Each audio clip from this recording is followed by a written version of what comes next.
An international flight hijacked by armed terrorists is flown to hostile territory. Every few hours they say that they are going to execute us. Demands are made. Deadlines are set.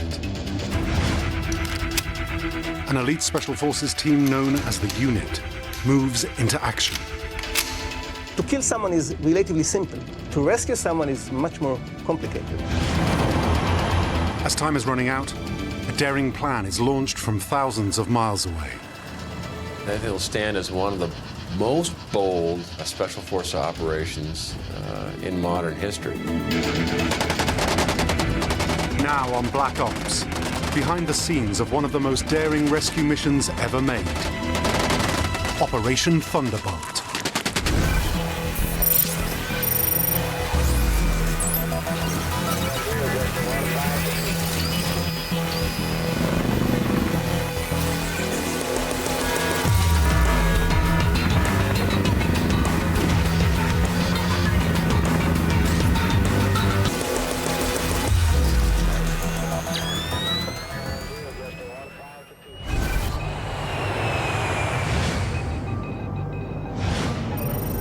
Air France Flight 139 from Tel Aviv to Paris makes a stopover in Athens.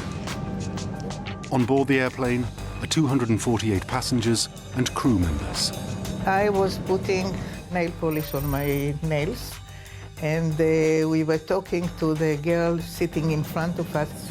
I didn't suspect anything. Shortly after takeoff, terrorists storm the cockpit. One of them takes over the radio and announces the flight is hijacked. No one knows where it's headed. In Jerusalem, a routine cabinet meeting is interrupted, and the message is delivered to Prime Minister Yitzhak Rabin. Defense Minister Shimon Peres is also getting the news. My head came in and they handed me a very small piece of information that said that an Air France plane was hijacked. Good evening. An Air France jet was hijacked by Palestinian guerrillas today. The hijacking of Flight 139 is just the latest in a string of terrorist attacks targeting Israeli citizens. 4 years earlier, in 1972, 11 Israeli athletes were killed in an attack on their compound at the Munich Olympics.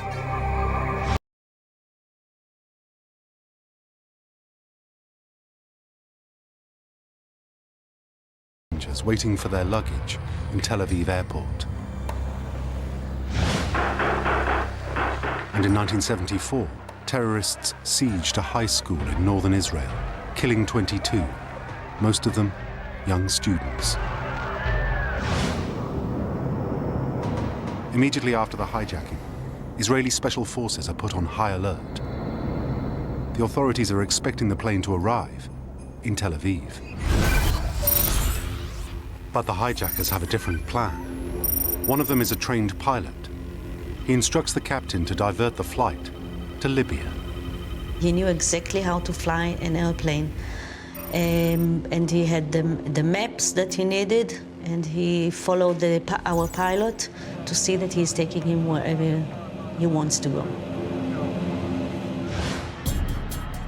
On the ground in Libya, one desperate passenger pretends to be having a miscarriage in an attempt to escape. She is released and immediately met by Israeli intelligence officers. They learn from her that there are 4 terrorists, 2 German and 2 Palestinian. They are armed with guns and grenades. The plane continued to fly, and we didn't know to which destination. It is headed to Africa. In the early hours of June 28th, Air France Flight 139 lands in Entebbe Airport in Uganda, more than 2,000 miles from Tel Aviv. At first, the passengers think the crisis is coming to an end. They told us we are going to be released in Uganda. But as soon as they get off the plane, their hopes are dashed. There were 2 rows of Ugandan soldiers standing with guns, and we were in the middle, and they led us into the terminal of Entebbe. That was a second very big shock. We were sure that we are free to go. And then we saw that lots of Ugandan soldiers are waiting for us there, and 6 more terrorists were waiting for us there. Instead of being released, they are led to an unused terminal in Entebbe airport. They told us that we are going to stay there, and later they brought us mattresses and blankets.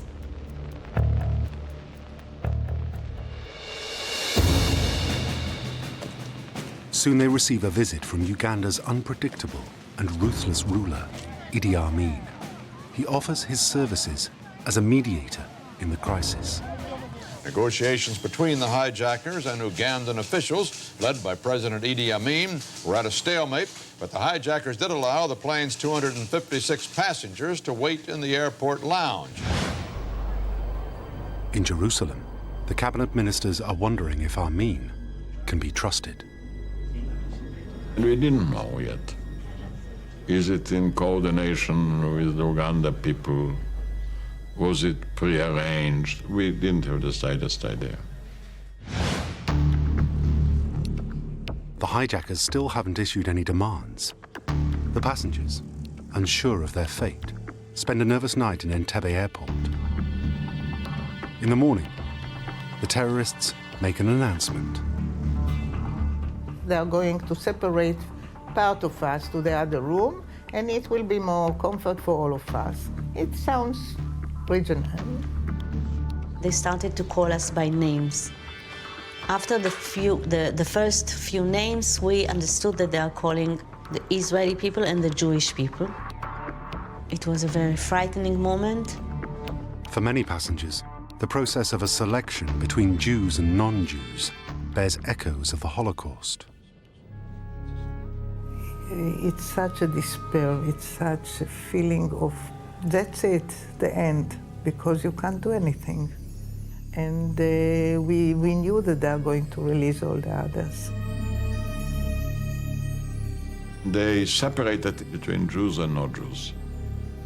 The fact that they are Germans and they made a separation really made me outraged. In Jerusalem, the leaders anxiously follow the news reports from Entebbe as the terrorists announce their demands.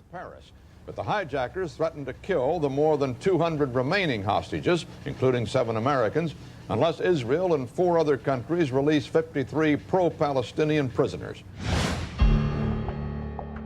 The hijackers set a deadline for their demands.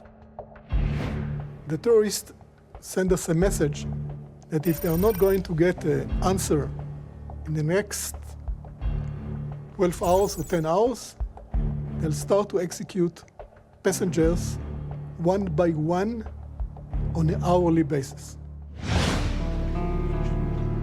Israel has a long-standing policy not to give in to terrorists' demands. Defense Minister Shimon Peres knows he needs to start setting in motion a response. If we can find a political way, why not? But parallel, I started to look for a military solution. Peres will turn to the Israeli Defense Forces. They have a reputation as one of the best trained armies in the world. Its elite special forces units have carried out many daring operations. They had a force that was capable. The consequence of them failing, I think, was great. The consequence of the success was even greater. But Uganda is 2,000 miles away. Staging a rescue mission so far from home and under such a tight deadline seems impossible. The Israeli leaders are trying to devise a response, but they desperately need more time.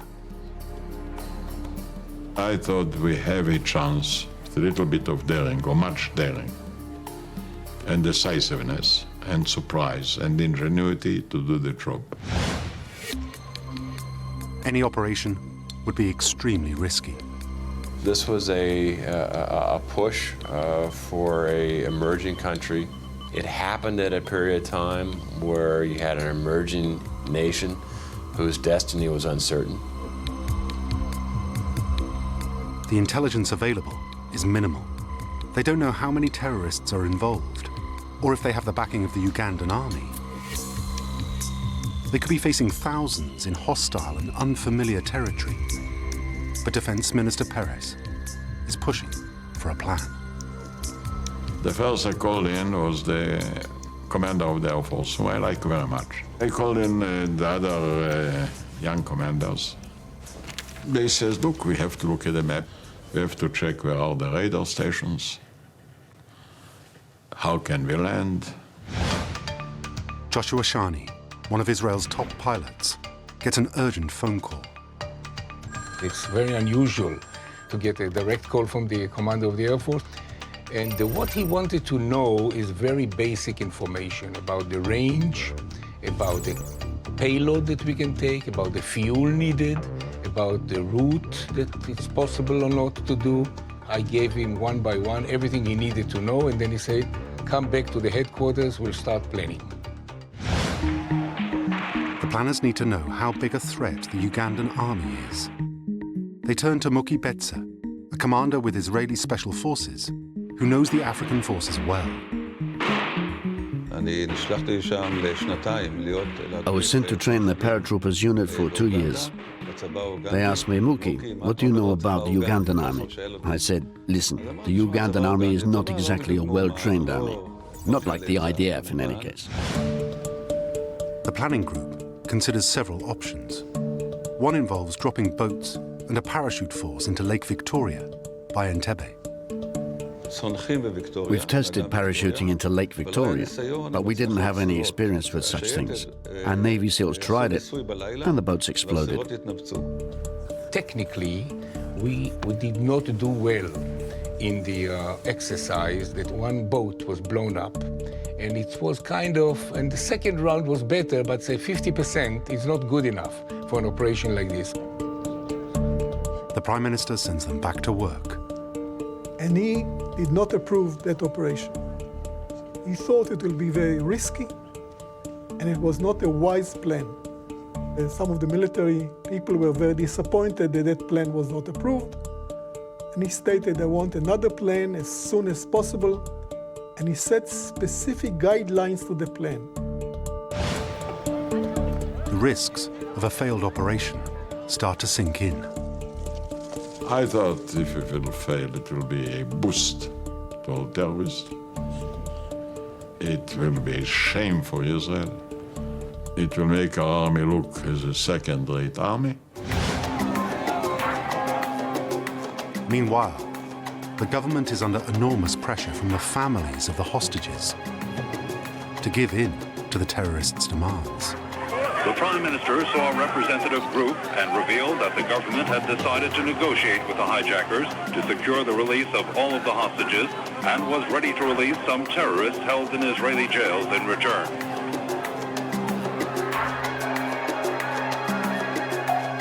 Their message was, do whatever we can to meet the terrorist demand and free our fathers or mothers and relatives. Secretly, the military planners work according to the new guidelines set by the Prime Minister. One, it should be a complete surprise. B, the time that planes will land and the military operation will start should be limited to a specific number of minutes. But they still don't have a plan of action. It's decided to try to pressure Idi Amin to solve the crisis one more time. An old Israeli friend of the Ugandan president calls him. So he called him early morning. He said, you remember you told me once that your mother told you to help the people of Jerusalem. And that's your chance. Those people that are being kept in your terminal are your guests. But if you will not take good care of them, you might pay a price for it. The calls convince Israeli leaders that their only remaining option is a daring military raid. But negotiating may allow them to buy more time to solve their big problem. The planners are hampered by a lack of intelligence. We got Super 8 films and photographs. They gave us information about the distances. We were watching TV. Amin was coming in every evening to see them. So intelligence was coming in slowly, but this wasn't operational intelligence. On Wednesday, less than 24 hours before the deadline they've set for executions expires, the hijackers release the non-Israeli hostages and allow them to fly back to Paris. It's their first mistake. We send a team to Paris to interview them. Find out as much as we can details of what is taking place at the terminal. This is a critical breakthrough. The released passengers provide them with information about the number of terrorists, Ugandan troops helping them, and the exact location of the hostages. With the new intelligence, the odds that the raid may work improve. We were sure that coming to Entebbe from out of the blue, and Entebbe is so far away from Israel, and with our force we can finish it in less than 2 minutes.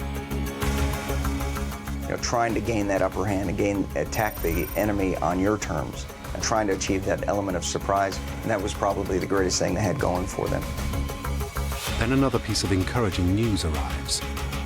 Only hours before the executions are due to begin in Entebbe, the hijackers agree to extend the deadline. We needed time to keep quiet and to keep the attention around the negotiations.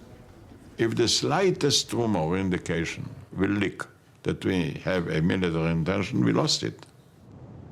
They are still missing a critical piece of intelligence, a detailed image of the terminal. We asked somebody from that was at that time in Kenya, not an Israeli, to try to fly above the airport by a small plane and try to take pictures where exactly the Air France plane is parked and as much as information he could get from that. And he was able to do that and transfer those photos to us. So altogether, we had quite a clear idea where the hostages are being kept, what is the logistics of the airport, where can a plane land, where's exactly the commercial runway of the airport. There was also a military section of the airport. The top-secret Israeli counterterrorism team, simply known as the Unit, have been put on high alert since the crisis began. It's time to mobilize the troops. It's a very special unit. It's the cream of the crop. It was developed over the years to carry out intelligence and counter-terrorism operations. And others we call the long arm of the IDF.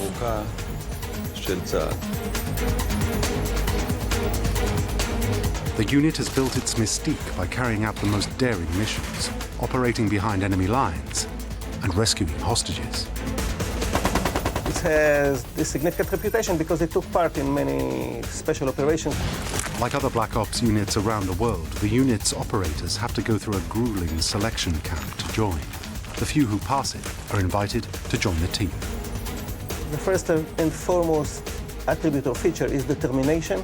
The operators need a combination of skills: physical ability, intelligence, good technical skills, and social skills, because it's teamwork. Only a few of the unit's operations have ever been made public. Among them, rescuing hostages from terrorists who hijacked a Sabina airline flight in 1972. When the plane arrived in Tel Aviv, the troops pretended to be technicians coming to fix the plane. They then stormed it and rescued all the passengers. In Operation Spring of Youth in Lebanon in 1973, the unit's troops avenged the killing of Israeli athletes during the Munich Olympics. We came from the sea, came in with the Navy SEALs. We were dressed as tourists. Ehud Barak was my partner. He was dressed as a woman. We got to the heart of Beirut and took out 3 terrorist leaders in retaliation. I thought those boys, if there is somebody in the world that can do it, they will do it. And they are ready to pay with their life with the slightest hesitation. The unit is the best chance Israel has. But they only have hours to come up with a plan. If they fail, the terrorists will deliver on their threat and start executing passengers. In the army's headquarters in Tel Aviv, one plan that initially seemed like an outlandish idea is starting to take shape. Sending a strike force 2,000 miles away and storming the terminal under the cover of darkness. The plan was to send 4 planes. The first land 7 minutes ahead of the others. Joshua Shani will be the lead pilot. He will fly the assault team, 29 Matkal soldiers led by Yoni Netanyahu. With him is Muki Betzer, who was part of the group that planned the operation. To add to the element of surprise, the Special Forces team assembles a convoy of official-looking vehicles. CBS showed a couple of times Idi Amin coming with a Mercedes with 2 Land Rover Jeeps to visit the terminal, to visit the hostages. We thought, why wouldn't we do the same? 1 Mercedes and 2 Land Rovers. We will all be dressed up as Ugandans, basically staging the arrival of Idi Amin or another dignitary, as they did every night. The plan is to get there and completely surprise them. Storm the terminal, take out the terrorists, and release the hostages. The rest of the force, another 200 top infantrymen and paratroopers, hand-picked for the mission, will arrive in the other 3 Hercules planes. The other 3 will wait 7 minutes in a holding pattern just south of him, around the border of Kenya and Uganda, just to make sure that we will keep the maximum surprise, minimum noise. They will land in 7-minute intervals. Their job, to secure the airport, fight back any retaliation, and provide backup for the rescue team.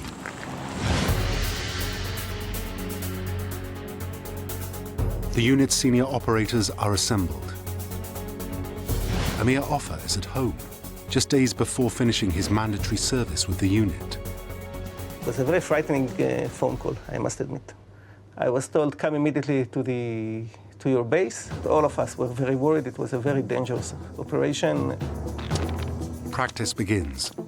They need to be ready for every potential scenario.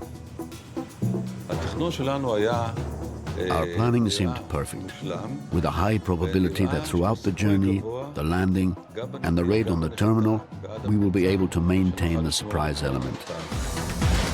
Israel's leaders and top military commanders are invited to observe a dress rehearsal on an improvised model of the terminal. When you decide on operation, you have to take a risk. The question is it a reasonable risk? I wouldn't do it to commit suicide. And when I saw the boys, I saw the preparation, my self-assurance grew up. At the end of the rehearsal, the Chief of Staff wants to know what are their chances of succeeding. He collected all the commanders together after the rehearsal. He asked each of us to say if we believe in the plan or not. All of us said that 70 to 80% it would fail. But we decided to go. When you have the type of well-trained personnel and some of the ground forces are exceptionally well-trained, you do what you have to do in order to accomplish the mission. The hijackers' new deadline is approaching fast. Perez, the Minister of Defense, needs to convince Prime Minister Yitzhak Rabin to green-light the risky operation. He struggled with that decision for a day and a night. He told me that he hardly slept. I wanted to carry out the mission. I wanted to do it. I saw that it's possible. I wanted to be a part of it. And I was very anxious to get airborne and get out and do it. And we were sitting there waiting for an approval. 5 days into the crisis, on Friday, encouraged by the latest developments, Rabin, who was a former general, is persuaded. He accompanied me to the elevators and said to me, Amos, if the military operation will fail, and the chances are 50-50, I will resign the following day. Prime Minister Rabin wants the entire government to sign off on what has been until now a secret plan. As time is running out, 200 of Israel's top fighters are taking off to Africa, ready to carry out the daring rescue raid now codenamed Operation Thunderbolt. The final go or no-go will be given while they are in the air. We took off to the mission without the final approval of the government. The assault teams had less than 24 hours to prepare before changing to Ugandan uniforms, their operational disguise as they attempt to pass themselves off as an official escort to Idi Amin's motorcade. I was totally sure that no one will approve the operation. It will be cancelled within a few hours. It was too risky, too far. It was a crazy operation. The troops are getting a quick last-minute briefing. Yoni Netanyahu, which was our commander, explained that we have a very short time to prepare the operation. Therefore, we will not discuss any activities of other forces. He just told each one of us what's a specific role of each squad. Meanwhile, in Jerusalem, an emergency cabinet meeting is called. Unless all ministers approve the plan, the troops will be called back. The Hercules planes have been in the air for nearly 2 hours when a message arrives. Operation Thunderbolt is a go. Given that the consequence of both failure and success for the state of Israel, I think it was a very, very tough call, but it was one they had to make. In Entebbe, for the hostages, the situation seems hopeless. We couldn't even, for 1%, think that the Israelis are coming to save us there. No way. We didn't know what's going on in Israel. Nobody was talking to us. The deadline for executions to begin approaches. Every few hours they said that they are going to execute us, each and every one of us. I remember that my thought was I would like to be one of the first because I couldn't think seeing the others being killed. It was despairing, not giving any hope. The 4 Hercules planes head north, then turn south, flying over the Red Sea and over to Africa. In the cockpit, lead pilot Joshua Shani feels the burden of responsibility. The fear was from failure, real fear, big fear. 29 years old, it's all on my shoulder, and if I screw it up, this is a national disaster. The journey is some 2,200 miles long, and it involves crossing hostile airspace. If detected, they could be shot down. We kept radio silence because we didn't want anybody from the enemy countries next to us to listen. To avoid getting detected, they fly as low as only 100 feet above the sea, making the journey a rough one. Even so, some of the troops use the time to prepare. I loaded my AK-47 and I opened the safety pin, and my friend who was sitting beside me shouted at me, "You are not supposed to open your safety pin to load the weapon within a plane." I told him, "Shut up, this is a real war."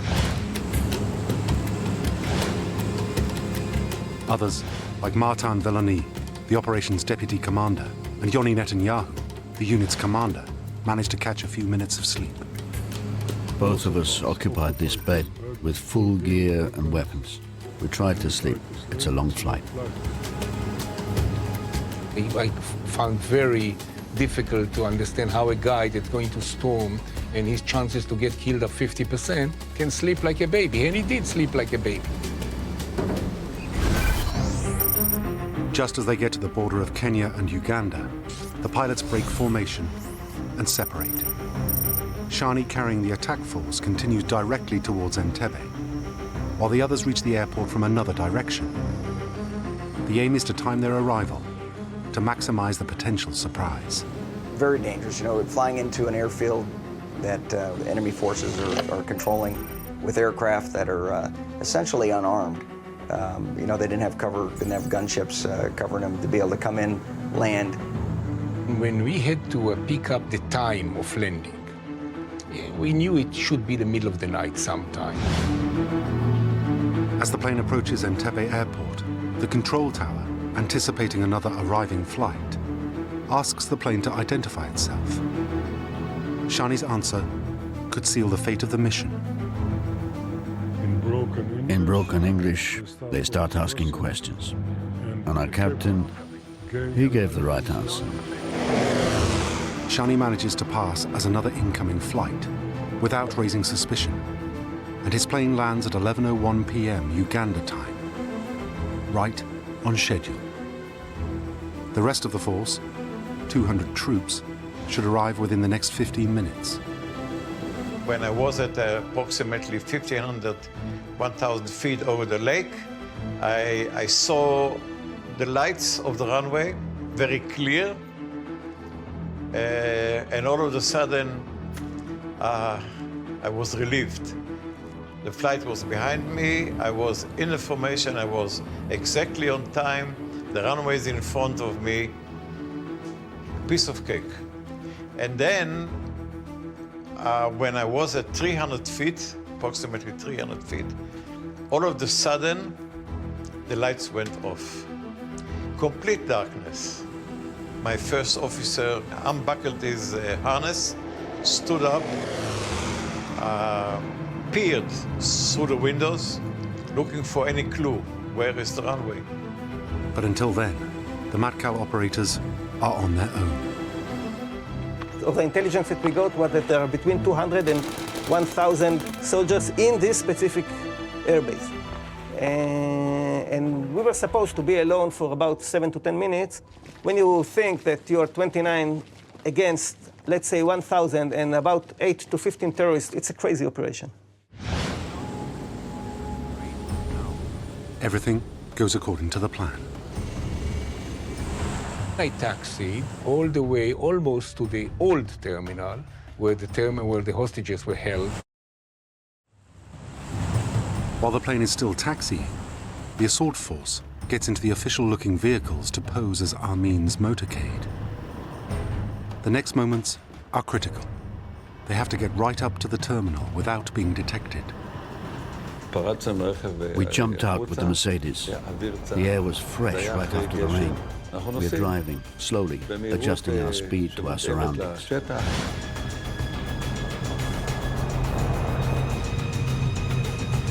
In the Mercedes are Betzer and Netanyahu, the commanders of the assault. Behind, the rest of the force in Land Rovers, pretending to be an official escort. I remember these two feelings. One is a feeling of terrible loneliness, and the second is that I saw 29 shadows of people or soldiers holding their weapons in the darkness. And I thought to myself, how many of these will stay alive in 5 minutes? The success of the entire operation depends on maintaining the surprise, and on no one daring to stop the president's convoy.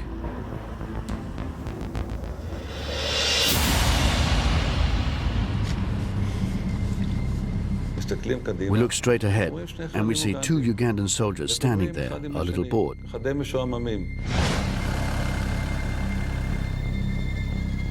The troops have only seconds to react.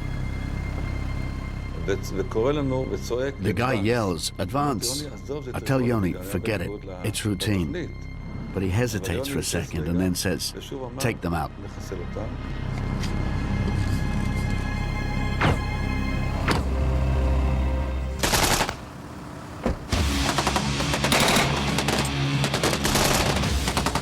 There was a burst of non-silenced fire, and at this moment, it was obvious that the element of surprise gone. I thought this is when the slaughter begins. Their cover is blown. They are exposed and outnumbered and still more than 200 meters away from their target. The hijackers could start executing hostages immediately. Hundreds of lives are on the line.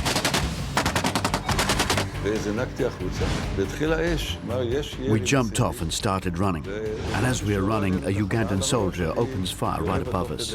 And I shoot around him, hitting him in the chest, and he drops. Any Ugandan soldier we see is shot. There was massive shooting. The Ugandan soldiers are confused. Ugandans in general always view Israel and Israelis as special people on earth. And any confrontation with them is as if you are confronting children, special children of God. So in that view, our soldiers were saying, the children of God has come. So anything to do with God to Ugandans, that was beyond human control. Inside the terminal, the hostages are terrified. They don't know who is shooting or why. I thought the terrorists will shoot, the Ugandan soldiers will shoot, and we will be dead in a few minutes.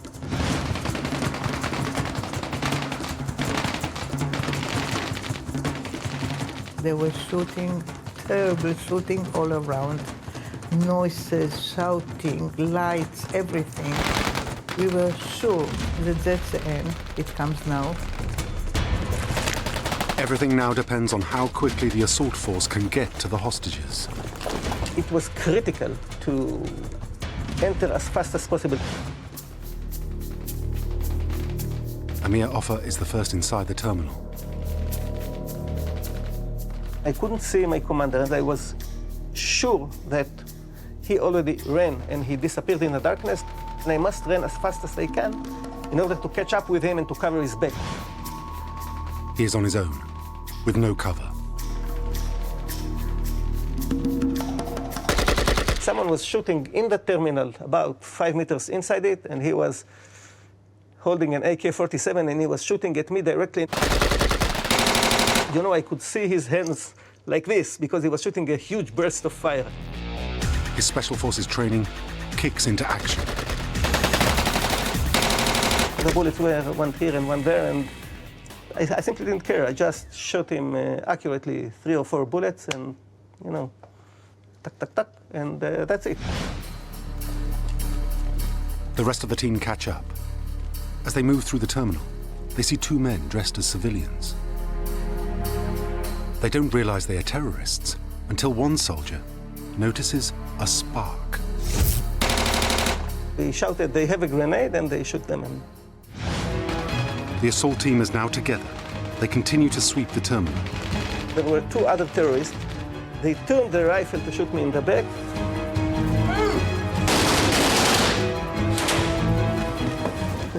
Within 5 seconds, I was supposed to die twice. Next, the troops advance into the passengers' hall. We were scanning the whole room with our eyes, looking for more terrorists. The hostages have no idea who these soldiers are.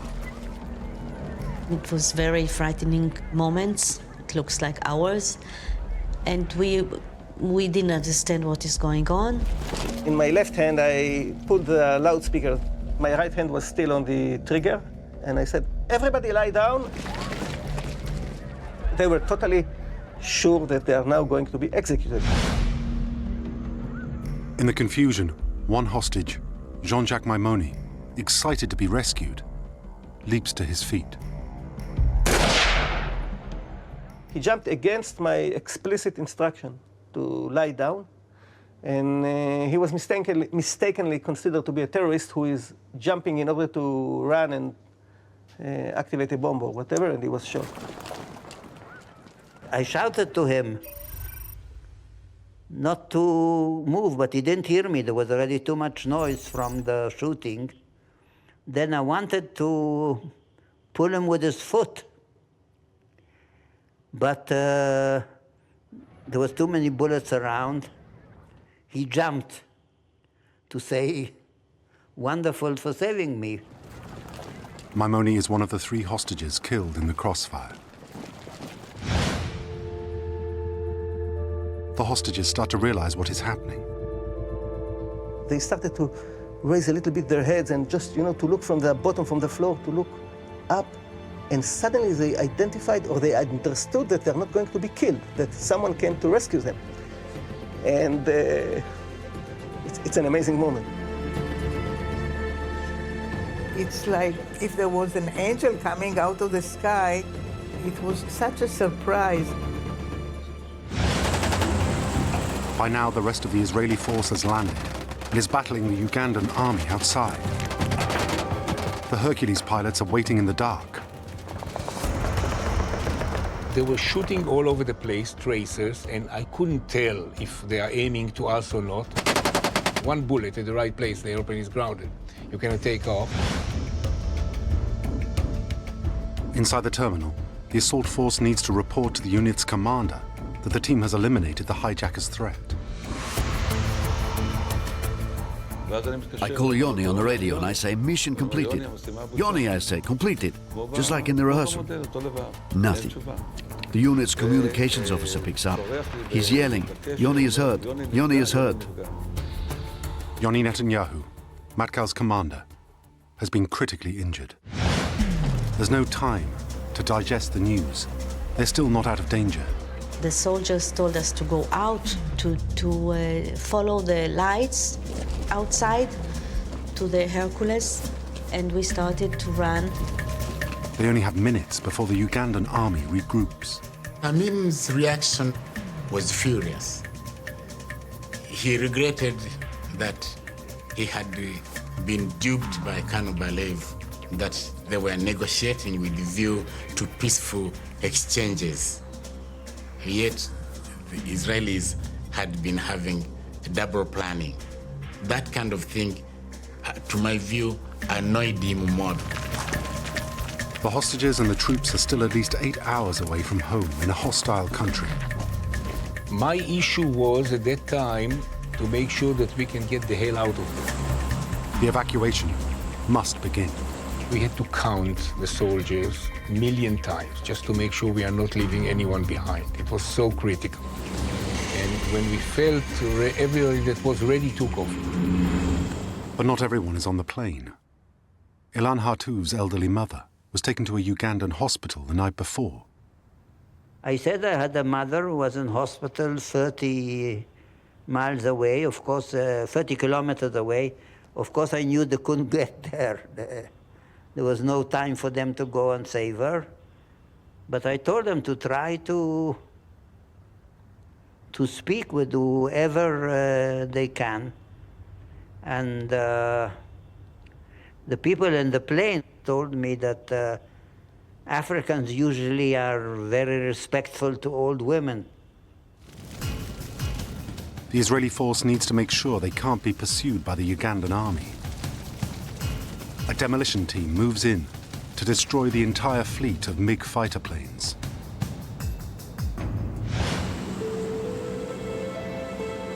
On the way home, the troops learn that the unit's commander, Yoni Netanyahu, has died. I went out to the back of one of the aircraft and I saw Yoni lying there. He was covered with an aluminium blanket. And I looked at it and I think about Yoni. In military operations, the price is always human life.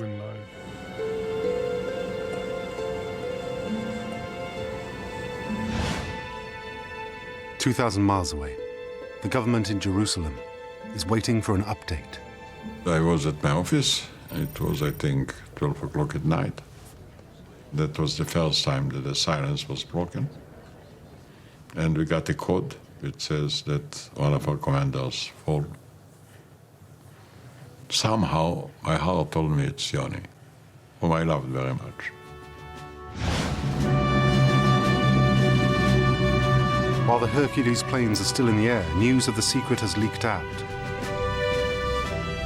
We turn on the long-range radio and I put it on the loudspeaker so the special forces will hear. It started with a French television station that said, Israeli commando just did this operation. After another 7 hours journey, and a week after the hijacking, the 4 planes carrying the troops, the hostages, and the dead are finally back home in Israel.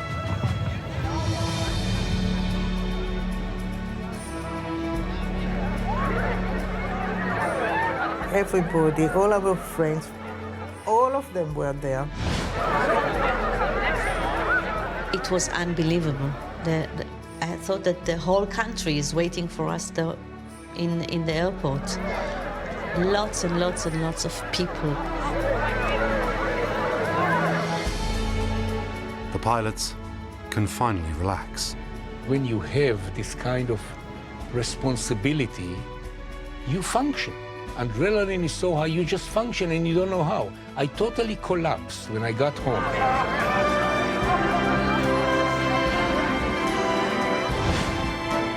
But Matkal, the secret Black Ops unit, cannot take part in the celebrations.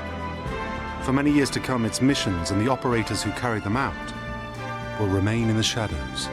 We were isolated and taken aside because it was top secret at the time. I think that there was one moment later on that I understood that we did something, I would say, extraordinary. Amin took his revenge on Dora Bloch, the elderly hostage who was taken earlier to the hospital. After the operation ended, kind of a retaliation, Idi Amin gave an order to the doctors at the hospital to kill her. And that's what took place. We waited 3 years until we heard that the remains body was there, found there, and she was brought to Israel to be buried in Israel. They know this is a sacred mission. They felt that only they can do it, only they have to do it, only they have to take the risk.